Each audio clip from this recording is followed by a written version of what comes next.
Welcome to another broadcast of The Soul of the Everyman on the ArtistFirst Radio Network. All past shows are archived. You can find them at ArtistFirst.com. We welcome your questions and comments. Send them to DJ@ArtistFirst.com. It's my pleasure to congratulate your hosts on their 100th broadcast. Congratulations, guys. Here they are, Michael and Margaret Lyons. Thank you, Z-Man. Yes, it's our 100th broadcast. We lasted this long. Despite all the hate mail and the assaults on our premises and having to hide out from the groupies. I'm Michael Lyons. And I'm Margaret.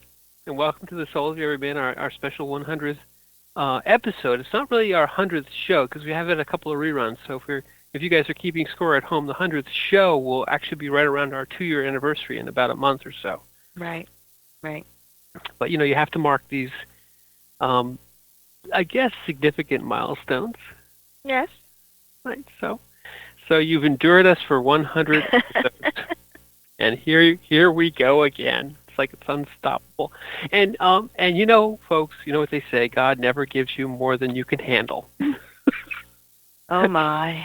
You're gonna have to handle this, and that's actually the topic that we're gonna talk about tonight on the Soul of the Everyman. Is that famous and maybe infamous platitude that all of us have heard at one time or another. Usually, some wise soul will utter this, when you're at the end of your rope and just tearing your hair out, and they'll say, well, God never gives you more than you can handle, and you just want to smack them. Right? Yeah. You just want to leave knuckle dents in their nose. And it is, we picked that saying, Margaret, because on occasions throughout our lives we've heard it, and it's always meant to be comforting. Comforting. It has the illusion of being comforting and sympathetic, but it's almost also encouraging. They're trying to encourage you. They're trying to encourage you, and but if you deconstruct it, it's just it's a terribly it's a couple things at once. It's both sort of arrogant and insulting, and it's phony. Maybe that's three things, because the very first thing which comes out of it is this, and maybe this is sort of a side effect, is that these folks are presuming to speak for God. Well, thanks. Like you have a direct line to the Almighty, and you know that what God is giving me is what I can handle, and therefore I should just shut up and do it, I guess, which is the other part of it. It's not ever meant for you to. It's never said as a way for them to offer help, or as a way for them to even listen to what problem. It's almost said as a way to sort of very politely sort of shut you up, well, God never gives you more than you can handle, so stop complaining, and get to it. Stop being such a whiny little, witch, and just get to it.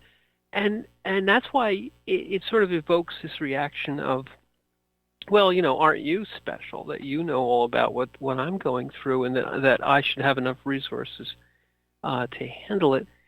And then the other part about it is it's sort of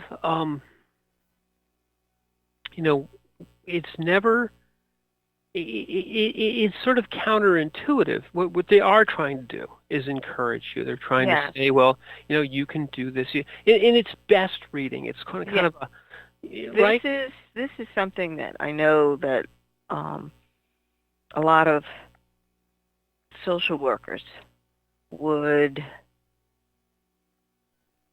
encourage. It's this mindset of you can handle this, you can do this, and people are always trying to find a way to encourage you. What can I say? That's what I remember. A number of people say, well, what can I say about that? And the response was always just be honest in your reaction. You don't know what it's like. It's okay not to know. They're almost afraid to say, oh, gee, I don't know what to do. It's like, who does know what to do when the situation is so critical and so far out of your realm of experience? I'm not expecting you to know anything, but they feel like they want to offer you something, so they dig up this little bit of wisdom that they've experienced. Oh, well, God only gives you what you can handle. And you're just like, oh my goodness gracious. Can you just not say, I don't know? Could you say, I don't know? Yeah. Could you just be real? Because being not real is a waste of my time, energy, and breath right now. Exactly, and it's never usually, I should say, sometimes it might be, but it's usually it never said to kind of hurt or to overtly dismiss you, but it is, at its root, it's dismissive. And go ahead. Yeah, no, it's trying to dismiss, in truth, is fear. And they are looking at you in a situation that they are afraid of. Mm.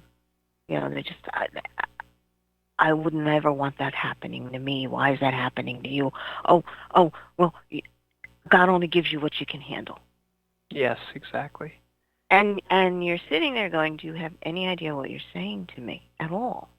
Mm. Have you thought it through? And usually not. I mean, it's more in terms of, I want to help. What do I do? I'm afraid of your situation. I don't want to touch that. Right. I want to stop you right there, because that's a very good deconstruction of the phrase. You're exactly right. They're really saying this, and you, if you ever catch yourself saying it, what you're really doing is saying that I wouldn't know what to do, so therefore I won't be tested to that level. That being tested to that level, you only get it. You only get these kinds of terrible problems if you can really handle them. And it's saying in essence that that happened to you, but it won't happen to me because I could never handle that. So there must be some good reason that it's happening to you. And that's the other dismissive. That's the dismissive part of it, is that somehow you deserve this, or that being strong. And I think you said this once to a person who said it to you. Is in other words, if I were weaker, I wouldn't get this kind of test. Well, I'd be happy to be weaker and less able. And it really plays into the whole idea of the stronger you are, the more burdens are put upon you, and that's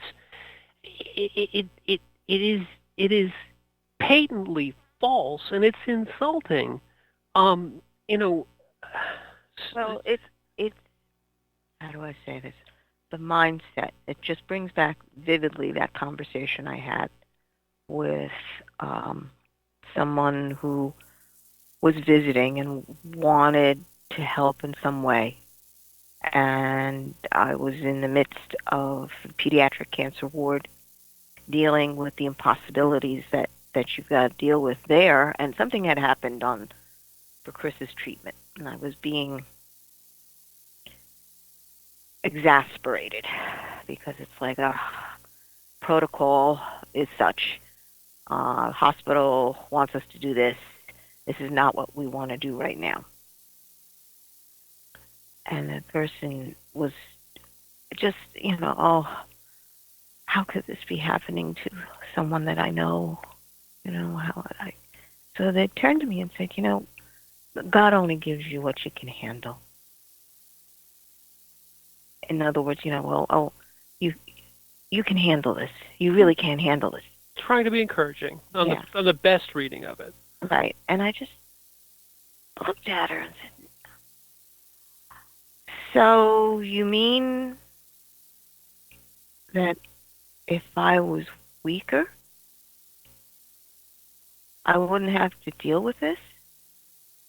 my son wouldn't be sick? Because if that's the criteria, I can be weak. Oh, I can be very weak. And she looked at me, and just the eyes, the widening of the eyes, like, oh my God, what did I didn't mean to say. And I'm just waiting. It's like, okay, explain. And that's why you don't necessarily always jump down their throat, even though it is insulting. It is sort of offensive at a certain level, especially when you're really going through something. Because people aren't trying to offend. It's a thoughtless saying, as you said before. They aren't thinking it through. They're just repeating sort of a platitude that it sounds like you're concerned. It sounds like you're you're offering sort of your advice and wisdom. Well, it's a way of distancing you from the pain of not being able to help. Distancing you from helplessness. Very true. Okay, so people do that automatically because they want to help, but to stand there and be able to say in that moment, I have nothing to offer you except being here. That is amazing to me when someone can say that. Right, because, well, let's deconstruct that two ways. So you're absolutely right. The helplessness that you feel at that moment is disconcerting. It makes you if you put yourself in the shoes of someone who's not suffering and yet witnessing someone suffering, you do want to try and help. There's very little that you can do, or there may be nothing you can do except be there. But that's a hard thing to say. You have to confess that you're helpless, and you also have to kind of lay yourself open and say, I can't do anything except be here, so I'll be here. But that opens the problem with that is that's too generous for most people. It's too much. It's too open a statement. What they want to do, too real. What they really want to do is kind of give you something like a cookie and go away, and just say, well, now they have a cookie, they're fine. And the cookie is, God doesn't give you anything you can't handle, so you'll be fine. You'll be, and they're really telling themselves, they'll be fine. They're good, so I don't have to be here. And it's selfish and we are, please believe me, we're all selfish. We've all done thoughtless things. I'm not trying to call anybody out. What I mean is that sometimes this sort of self-preservation mechanism leads us to say things which are really, they sound good, but they're terribly inappropriate, and they leave everybody in the conversation in some way injured. The person who's saying it is looking, in the best case, is sort of inept, sort of patting you on the head while you have a sucking chest wound. Oh, you'll be fine. And on the other side, the person who's receiving this platitude is really saying, well, you're just putting me in a box and saying, man, I want to be you, and you're just walking away. So it's that distancing, and that's the truth of it. I wouldn't want to be you. Exactly. And that is the main response that is nonverbal. Okay, so that actually comes across. I don't know if people understand that is the thought and the feel that comes across to the person receiving this statement.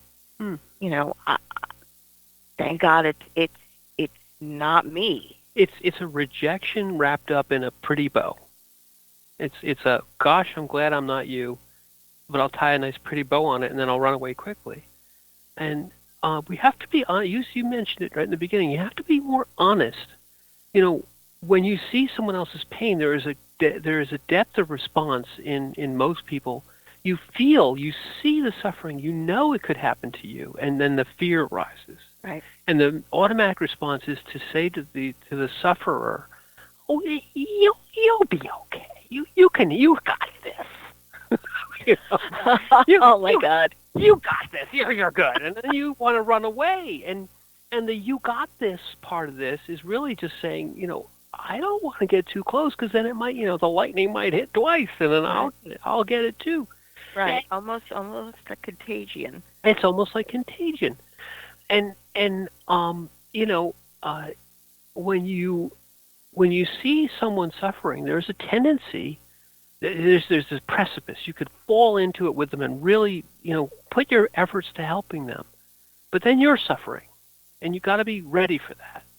Or you can kind of isolate them and say, well, you're suffering, but I want to just kind of put you in a box and pretend that everything in the world is just fine and you don't exist. And you say things like, well, God, I give you things that you can't handle. Because, you're special and you're one of those people who can handle those things that I am going to just go over here and pretend and, and have a latte. Well, the the act of compassion.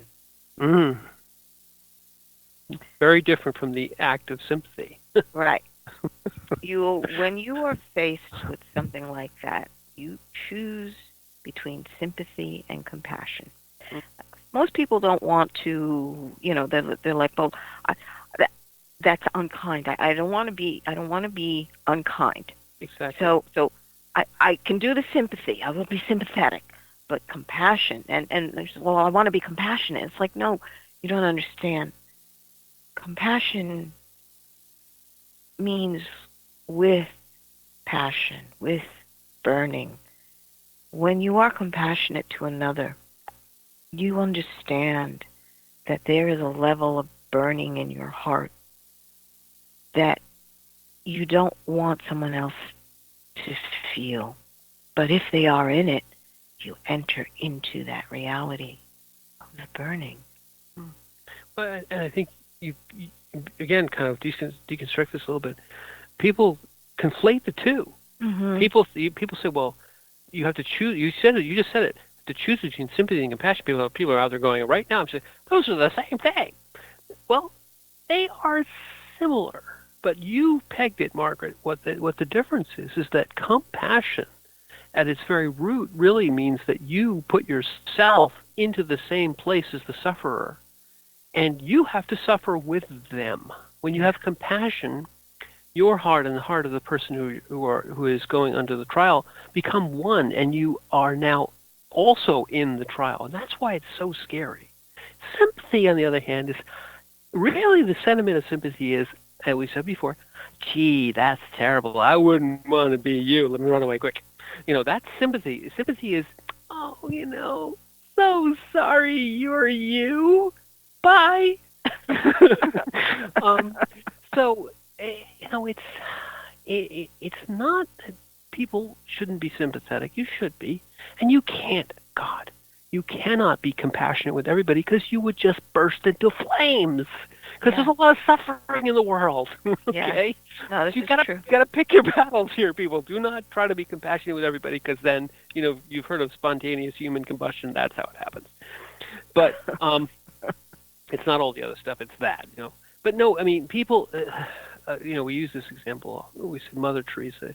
It's a great example because everyone knows it, but there are many people like her and him. There are many, many people who are compassionate to that point where they burn with the sufferers, and it affects them physically. Mother Teresa, your physical form undergoes the suffering and shows it on its surface as well as within itself. So if you're gonna live that life of compassion, like the Buddha, the life of all life is suffering, and the compassion will change you, and it will make you, as you said, burn. That's scary, and scary, not scary. Yeah, no, I think we discussed this a couple of episodes ago, but living is being at the burning point. I think of life in the moment as a flame on a wick, and you are burning. And that is living. And it is very scary for a lot of people. Yeah. It means that everything that you are is right there. You're present in that moment. And you do feel a whole gambit of human emotion, a whole gambit from fear to pain to the the miracle of being able to be with another person that you love and valuing that moment. It just opens that doorway of your soul into the spirit of eternal. So you're in that eternal burning moment. You are so alive that you sometimes just can't believe that you aren't bursting into flame. Because pain doesn't, it's just pain at that point. Exactly. And so, I mean, again, back to this this idea that between sympathy and compassion. So people do that. They they use this phrase, this God won't give you anything.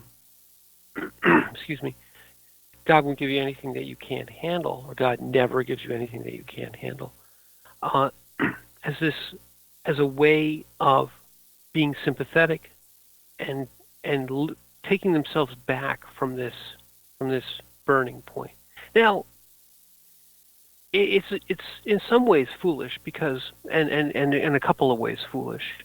One is, the first way is that something will come to all of us at some point in our lives. You know, we're not going to get through whatever amount of time we got on the planet without at some point being at the burning point, at the point of suffering, whether it's at the very end of your life or sometime in the middle.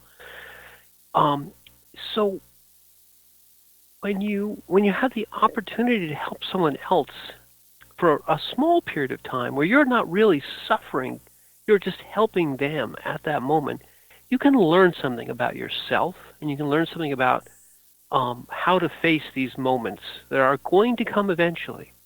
So distancing yourself is one of those penny wise pound foolish moments. Yes, you're not getting involved and you're staying in your latte moment and all, but you're not learning anything. And when you do come to the burning point, you won't have had a lot of practice.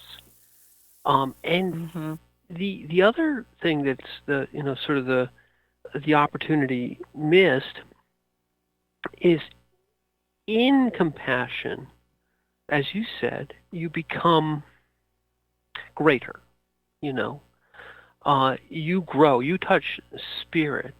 You understand that life isn't this kind of puppies and kittens and Disneyland. It is about the burning moments. Those are the most significant times. Not that you're always suffering, but to be in the moment, and in the moment truly, is something that you don't want to miss out on. The point I'm trying to make is when you are faced with the opportunity to be compassionate, you're given an opportunity to live in the moment. You have to think of that as a gift in many ways. Yeah. No, Mother Teresa said that her greatest struggle was answering the face of God as it looked at her moment by moment every day. Because the face of God is something that she found in all the people that she interacted with. On the streets of Calcutta. Mm-hmm. So that I consider her exceedingly courageous doing this,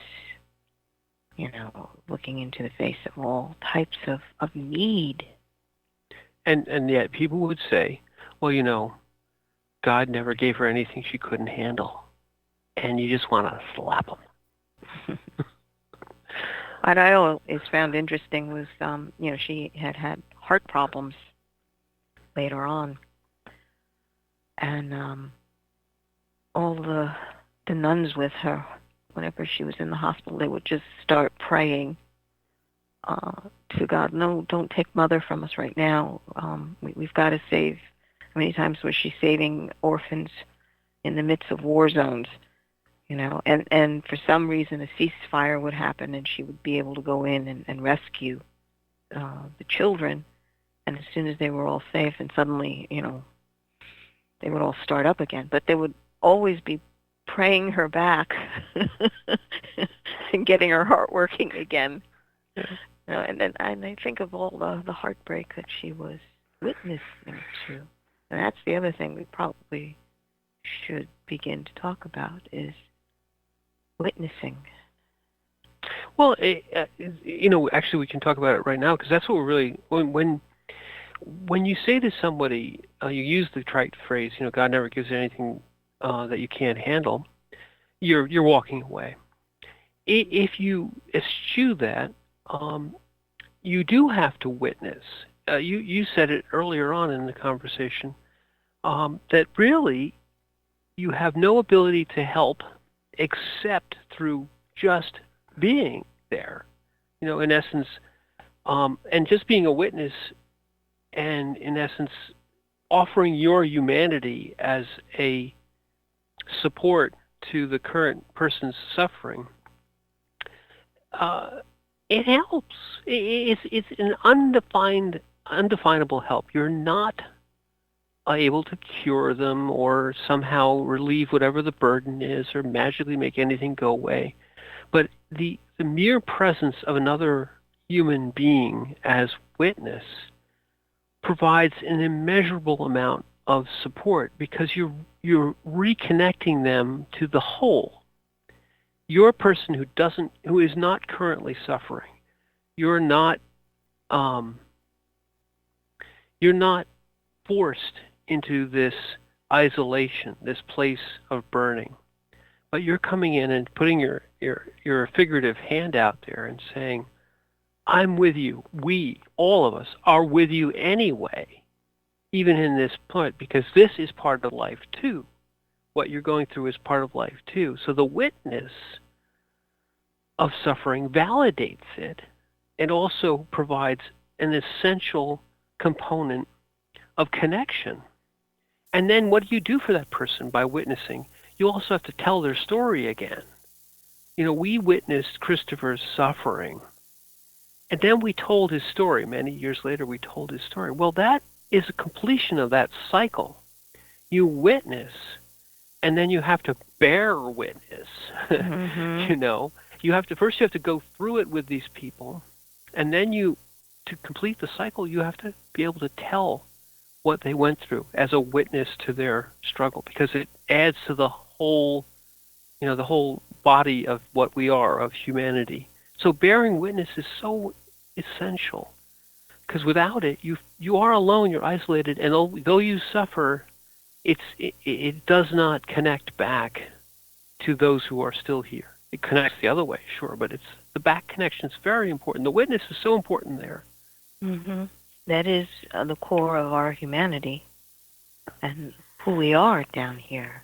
I mean, we always have people who say, we have talked about this, where people, whenever they're meeting someone, they would just want to connect up as for a reflection. Yeah. And maybe we should discuss that. Well, we're gonna reflect ourselves back to the studio for a commercial break. But on the when we come back, what we're going to do talk about a little bit more about that, and we're also going to talk about the kind of the graphic, which has a nice big bright red line drawn through never, because God will give you things that you can't handle.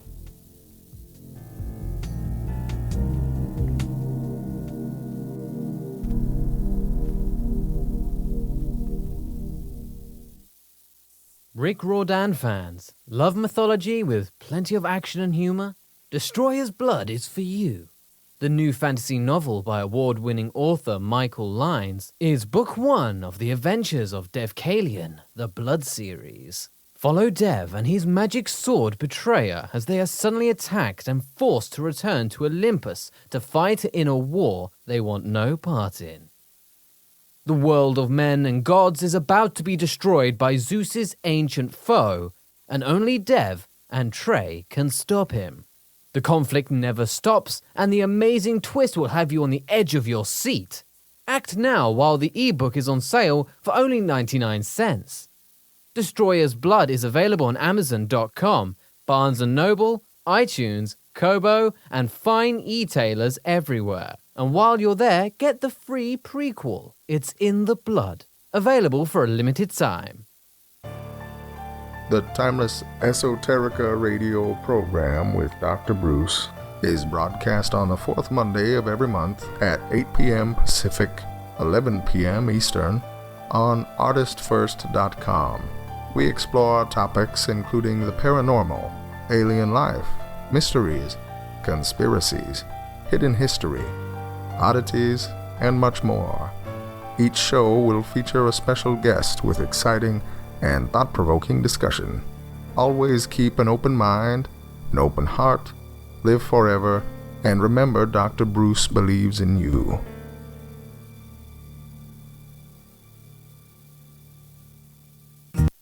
There is a Reaper is the story of 5-year-old Christopher Aaron and his life-changing struggle with leukemia.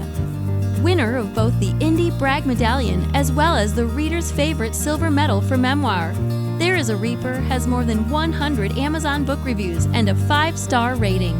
It has been described as life-changing, spiritual, a must-read. Just released on Audible and iTunes, this memoir is also available in paperback and on Amazon Kindle for only 99 cents. Get your copy of this life-changing memoir today. Hi, this is Minette Lauren, author of Race for the Sun.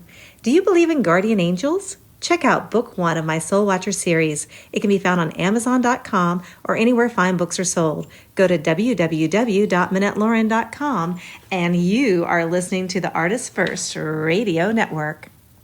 The Fat Man Gets Out of Bed is the latest book from Michael Lyons, the award-winning author of There is a Reaper.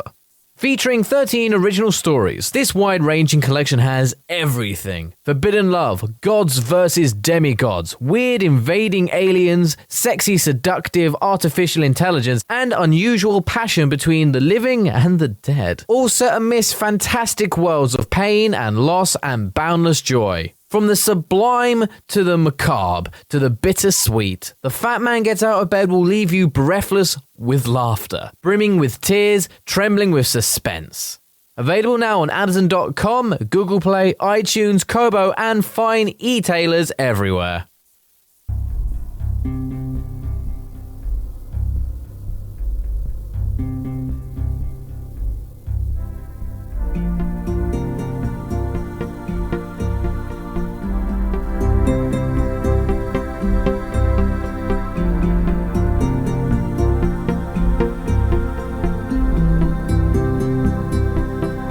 You are listening to The Soul of the Everyman on the ArtistFirst Radio Network. All past shows are archived. You can download them as podcasts at ArtistFirst.com. Now back to your hosts, Michael and Margaret Lyons. Thank you very much, Z-Man, on this 100th episode of the Soul of the Everyman. So you guys can all feel like very accomplished if you've heard all of them. If you haven't, they're all there. So there is a party game where you have to listen to every one of them and then check them off, and then you get a prize. And if you do it and you send us the card, we will send you a prize. Luckily, you don't know where to send the card. Anyway, so sorry. Yes, we are back to the second half hour of the Soul of the Everyman show, where we're always having fun. And tonight's show, we've been talking about the phrase, which I'm sure everybody has heard, which is God will never give you more than you can handle. And, the first half hour, we talked a lot about what that really means when you say it and how people sort of say it thoughtlessly. But I think this half hour, let's talk a little bit. I know you had something we could return to if you want, but we could also talk a little bit about the fact that in truth, not only does God or the universe or whatever you believe in give you more than you can handle all the time, but it's actually essential. Right. But you want to go back to your earlier point, perhaps, too. Right. Well, it has to do with the fact that because we are social beings, we are always looking for a touchback Hmm. to another human. And it had a lot to do, especially when you get older, you want to be with people who are reflecting back what you think you are. Hmm. So when you come in contact with someone who is going through suffering, the reaction is to pull away Mm. because you do not want that suffering to be reflected back on you. Yeah. You know, it's an automatic, it's unspoken. You draw back, and sometimes you don't even know why. Right. But it has to do with that sublime understanding of what you're actually doing when you are in contact with another, which is one of the reasons why the cultivation of compassion is so vitally important as a human being. Because when you are in contact with another person and that reflection that you think you want suddenly comes back at you, that's when that doorway opens and you're like, do I take a step into that compassion, into the burning part of this person's life? Mm. And it's understanding that this struggle is for the person that you are witnessing for. You are there, but that person is the one that's actually going through it, not you. Mm. But what you are given, because that's that impulse of I want to help, well, suddenly you're given the opportunity to truly help by being present and witnessing for this person. Mm. And that, yes, you are going through this. And yes, you are not running away. You are being courageous. Mm. Will you be willing to reflect back that courage to that person who is standing in that burning moment? Right. And that's it's an essential it is an essential role to be the witness. Yes. And In a human experience, more than half of what you are asked to do is to witness for another. Yeah. You know, that truth. in truth. In truth. But that only happens if you're willing to come out of your it's all about me zone. Oh no, we can't do that. It's all about me. But and we should have another show about being a witness, because that's a whole show topic in and of itself. That is the core. But then there are the times, Margaret, when you aren't the witness, when you are, when it's you, when you're the witness, it's not you. You're close, but when it's you, and God willing, it won't be, but we all know that it will be someday. It's you. It's your turn. And it's not that we are taking turns, but you get the call. It's your turn. You need the witness. You do. You need a witness. But you really have to find within yourself the courage to face your own trial, and it will be, whether you're courageous about it or not, the trial will occur. It's how you react to it. And the phrase, that wonderful trite phrase, God never gives you anything more than you can handle, that is a lie. Because God always, the universe always gives you more than you can handle. And it's essential that it does, because part of the burning is realizing that you are beyond what you are right now, and that you have a choice. You have to grow. You have to become something more than you are. And you have to reach the end of what you are now, the end of self, the end of the chrysalis, whatever it is, and you have to break through somehow and become something more. And it's as easy to say as it is hard to do. it is not, life is not for the faint of heart. And when you are given something which is more than you can handle, you immediately know it. You know you can't handle it. You know that you are beyond yourself. That's when you have the real choice. Mm-hmm. Do you run away screaming? Do you try to choose to be sympathetic or compassionate? Well, no, I mean, this is you now. You don't have many of those choices. You can try to run away, but it's still going to come and get you. You have to choose between courage.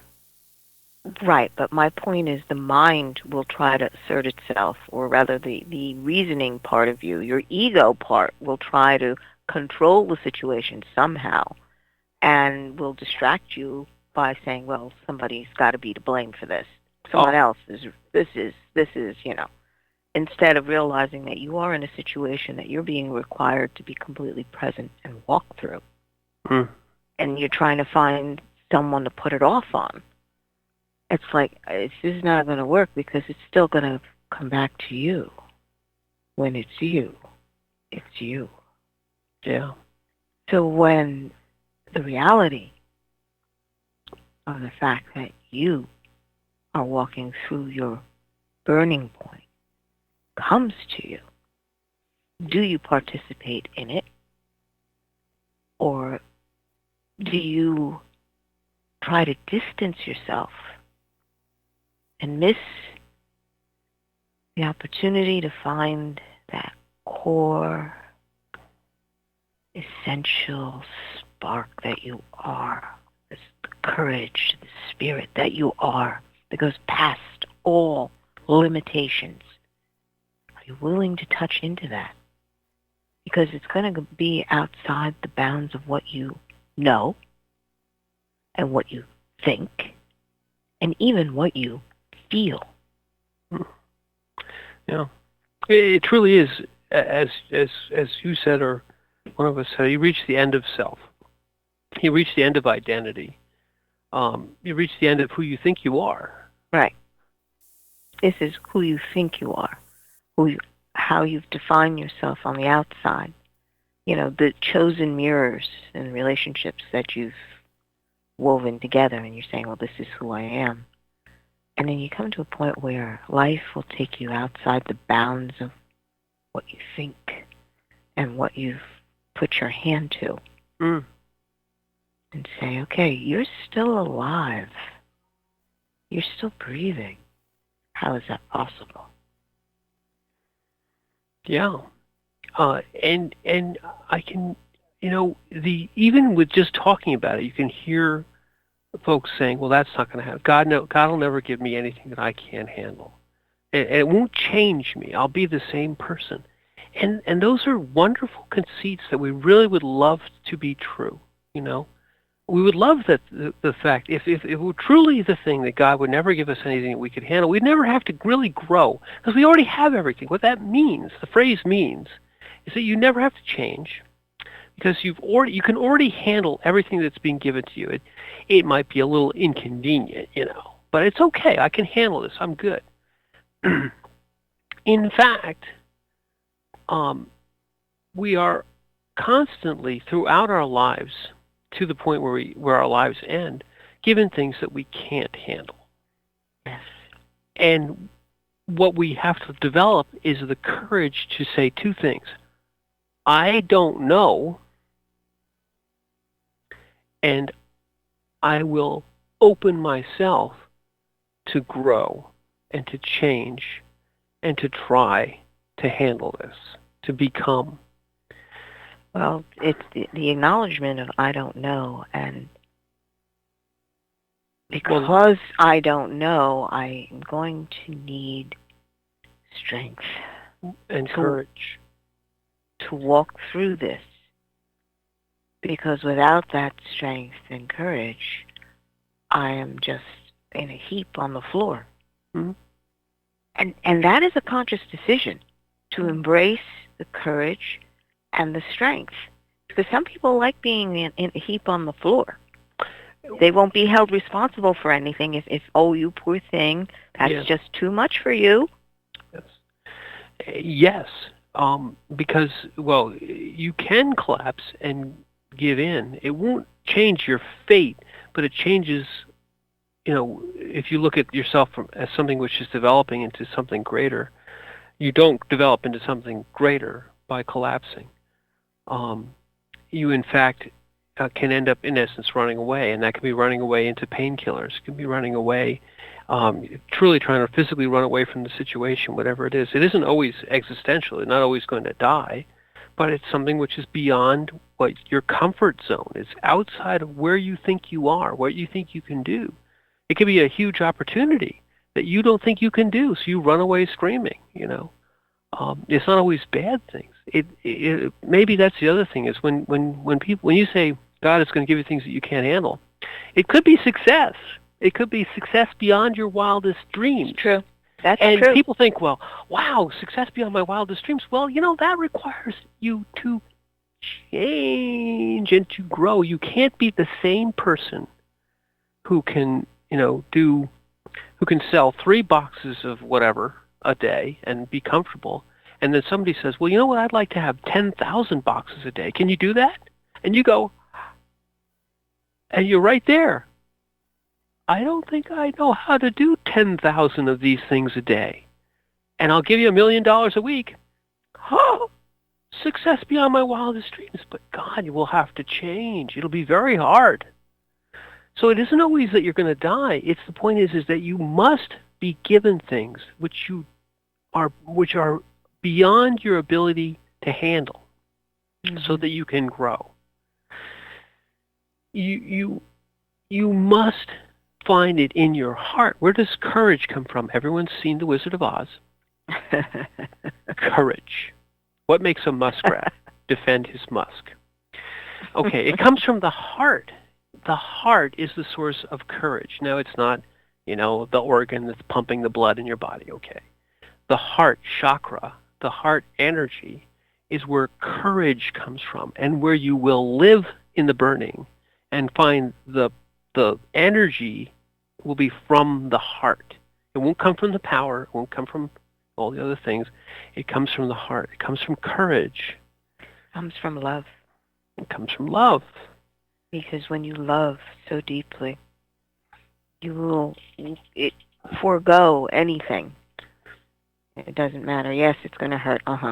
What can we do, or what is needed right now in this moment?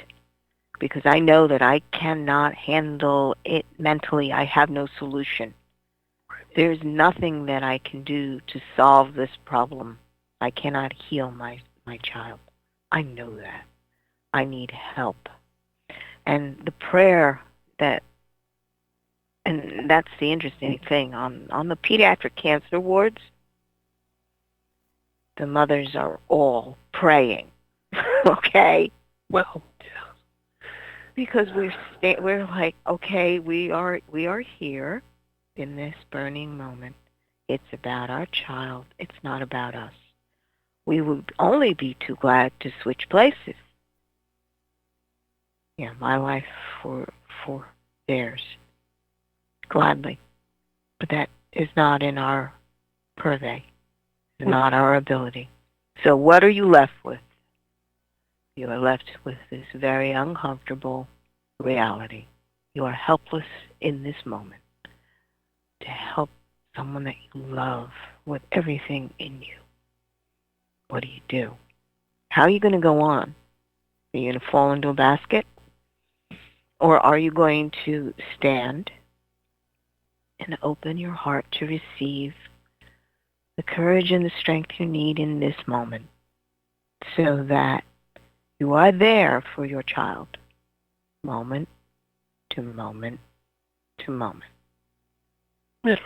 You must make a conscious decision to do this, because you understand that the strength that comes to you is not your own, your personal strength.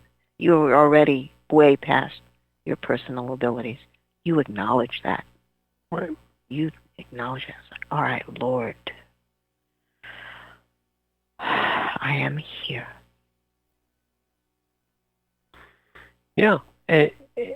And as I said, it can be in that type of a situation where it's someone you love dearly, and you're not just witnessing in that case because it's your heart that they're who's being affected because that person is so close to you.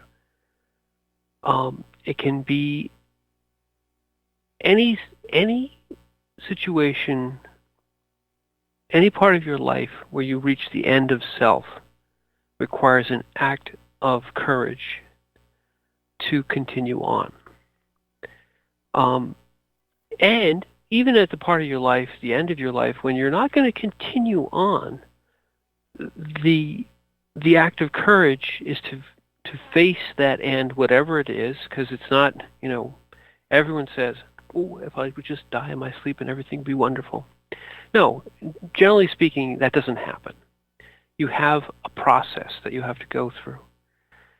And that process requires you to go beyond yourself, really beyond yourself, and to have courage. If you've spent the previous part of your life developing yourself, when you come up to crisis points, when you come up to points where you need to be beyond yourself, developing the pathway of courage, getting it, opening yourself, bringing it forth from your heart, bringing it forth from spirit, you'll be ready. You'll be practiced. You won't necessarily be ready. I'll take that back. You're not ready, but you'll be practiced. You'll be competent in the art. You'll recognize when you are about, or when you're being given the opportunity to go beyond yourself. You'll have realized that. If you've run away all the other times, you won't have that in your skill set. You won't have practiced going beyond, growing, step by step. We've always said, and this is the one thing that I did learn on the pediatric ward, was that the way you approach life, the way you stand in the unknown, is the way you will face your death. So if you run all the time from the unknown, you will be trying to run from death in whatever way, shape, or form that may take. Preserving your youthfulness. But if you stand in the unknown, eyes open, taking it all in, you face your death that way. The big unknown. Mm-hmm. And I have honestly witnessed that with the children. They face their death awake. It's not in their sleep. Until they take the step and the body goes to sleep. But the soul, spirit, eternal parts go on. And that lesson in the microcosm, because these kids are all very young, or generally very young, is the step. It's no different for us at 90. If people say, "Oh, they lived a long and good life, and it's time." Well, hey, let's trade places. It's time for you, and I'm, So that's a lovely platitude to they had a long life. It was time. Shut the hell up. But we all do realize that there is a time when we will have to go all the way beyond ourselves and out of this body. But the courage, as you said, as you go through your life, step by step, facing these moments when you have to go beyond yourself, you become practiced. These kids have to do it all at once. They have to do it very, very quickly. And they require a witness and they require help, but they do. It is a beautiful and terrible thing. Yes. And it is truly But they're no different from all of us. We all have that beautiful and terrible thing that we can do. We just do it slower. they're greater in the fact that they've had to come up to something to really show humanity in a very short period of time, but we all have that in us. You have to trust yourself, too. You know, when you don't know what to do and you're going to go beyond the end of yourself, trust that you're not the first person that's done this, and you will get there. You know, trust is part of courage, too. Mm-hmm. This is true. This is true. And we trust that life is going to present to you many challenges, many interesting choices. More than you can handle. And it can be things that are more than you thought you could handle. Right. But come right back to the heart, right to the heart of the burning. And you'll find that you will surprise yourself at what truly lies within. The strength and the courage of who you really are is right there. And we've reached the end of our show. No, I can't do it. I can't go on. Yes. And this has been The Soul of the Everyman. I'm Michael Lyons. And I'm Margaret. And thank you for listening.